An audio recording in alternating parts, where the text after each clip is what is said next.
అందరికీ నమస్కారం. ప్రభుత్వ పథకాల అప్డేట్స్ కోసం ప్రభుత్వ పథకాలని ఎలా పొందాలి అనేటువంటి విషయాలపై మన ఛానల్లో ఎప్పుడు వీడియోస్ అయితే వస్తాయి. తప్పకుండా సబ్స్క్రైబ్ చేసుకోండి, వీడియోస్ లైక్ చేయండి, ఫ్రెండ్స్ షేర్ చేయండి. విషయంలోకి వెళ్తే తెలంగాణ ప్రభుత్వం అయితే సామాన్య ప్రజలందరికీ ఒక గుడ్ న్యూస్ అయితే చెప్పబోతుంది. అదేంటంటే తెల్ల రేషన్ కార్డులు ఇవ్వడానికి ప్రక్రియ అయితే ప్రారంభించింది. ఇక విషయంలోకి వెళ్తే మరి ప్రజలకైతే ఒక ముఖ్యమైన అలర్ట్. కొత్త రేషన్ కార్డుల కోసం మరి ఏ డాక్యుమెంట్స్ రెడీ చేసుకోవాలి అనే అంశం మీద అందరికీ చాలామందికి డౌట్స్ వస్తున్నాయి. అందరు మెసేజ్ కూడా పెడుతున్నారు. కాబట్టి వాటి మీద ఒక క్లారిటీ కోసం వీడియో చేస్తున్నాను. త్వరలో తెలంగాణలో అర్హులందరికీ రేషన్ కార్డులు ఇస్తామని చెబుతూ వస్తుంది తెలంగాణ రాష్ట్ర ప్రభుత్వం. ఈ నేపథ్యంలో కొత్త రేషన్ కార్డుల కోసం అవసరమయ్యే డాక్యుమెంట్స్ విషయంలో కీలక సమాచారం అయితే బయటకు వచ్చింది. ఇక్కడ చూస్తే గత కొన్ని నెలలుగా తెలంగాణ రాష్ట్రంలో ప్రస్తుతం సంక్షేమ పథకాల జోరైతే నడుస్తోంది. పేదలకు వరుస పెట్టి శుభవార్తలు అయితే చెప్తున్నారు సీఎం రేవంత్ రెడ్డి గారు. అయితే సంక్షేమ పథకాలు పొందడానికి రేషన్ కార్డులతో లింక్ అయితే ఉంటుంది. కాబట్టి ప్రజలంతా కొత్త రేషన్ కార్డుల కోసం ఎంతగానో ఎదురు చూస్తున్నారు. ఇక మరి మరోవైపు త్వరలో అర్హులందరికీ రేషన్ కార్డులు ఇస్తామని చెప్తూ వస్తోంది.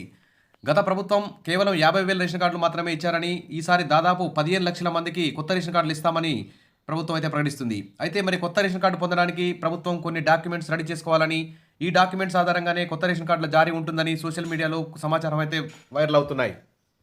ఇక మరి ఏమేం సర్టిఫికేట్స్ కావాలి? రెసిడెంట్ సర్టిఫికేట్ కావాలి, తర్వాత ఇన్కమ్ సర్టిఫికేట్ కావాలి, అదేవిధంగా అప్డేట్ చేయబడిన ఆధార్ కార్డులు కూడా రెడీగా ఉంచుకోవాలి.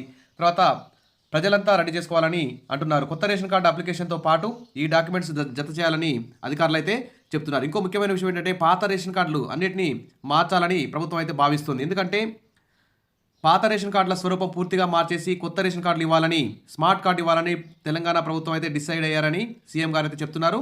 తెలంగాణ స్టేట్ కోడ్ను టీఎస్ నుంచి టీజీగా మార్చిన ఆయన రేషన్ కార్డుల విషయంలో కూడా వినూత్నంగా వెళ్తున్నారట. స్మార్ట్ కార్డుల తరహాలో కొత్త రేషన్ కార్డు ఇచ్చేలా కసరత్తులు చేస్తున్నారట. కాబట్టి పాత రేషన్ కార్డులన్నింటినీ కూడా తీసుకొని మళ్ళీ కొత్త స్మార్ట్ కార్డుల రూపంలో రేషన్ కార్డు జారీ చేసే అవకాశం ఉంది. సామాన్యులకు న్యాయం జరిగేలా విధి విధానాలు కూడా రెడీ చేస్తున్నారట. మరి గ్రామీణ ప్రాంతాలు అయితే 150,000, పట్టణ ప్రాంతాలు అయితే 2 లక్షల రూపాయల ఆదాయం లోపు వారికి తెల్ల రేషన్ కార్డు అయితే ఇస్తారు గతంలో. మరి ఇప్పుడు ఆ ఇన్కమ్ స్లాబ్ని మారుస్తారా మారవరనేది చూద్దాం. మరి తరి అయితేనే 3.5 ఎకరాల పొలము, మాగానైతే 7.5 ఎకరాల లోపు ఉన్న వారికి వైట్ రేషన్ కార్డు ఇచ్చేవారు గతంలో. మరి ప్రస్తుతం మరి ఈ ఆదాయ పరిమితిని, ఈ భూ పరిమితిని ఏమైనా పెంచుతారా చూద్దాం. అప్డేట్ రాగానే అందిస్తాను. మరి కొత్తగా జారీ చేయబోయే ఈ కార్డులపై సరికొత్తగా బార్ కోడ్ కూడా పెట్టబోతున్నట్టు తెలుస్తోంది. ఇది చాలా ఇంపార్టెంట్ న్యూస్. తప్పకుండా మీరు ఇన్కమ్ సర్టిఫికేటు, రెసిడెన్స్ సర్టిఫికేటు, తర్వాత ఆధార్ కార్డు అప్డేట్ చేసుకుని రెడీగా ఉండండి. తర్వాత ఈసారి భారీ ఎత్తున రేషన్ కార్డుల జారీ ఉండబోతుంది కాబట్టి అందరూ కూడా రెడీగా ఉండండి. అప్డేట్ రాగానే అందిస్తాను. Wish all the best. ఖచ్చితంగా సబ్స్క్రైబ్ చేసుకోండి మన ఛానల్ని, వీడియోస్ లైక్ చేయండి, ఫ్రెండ్స్ షేర్ చేయండి. Thank you.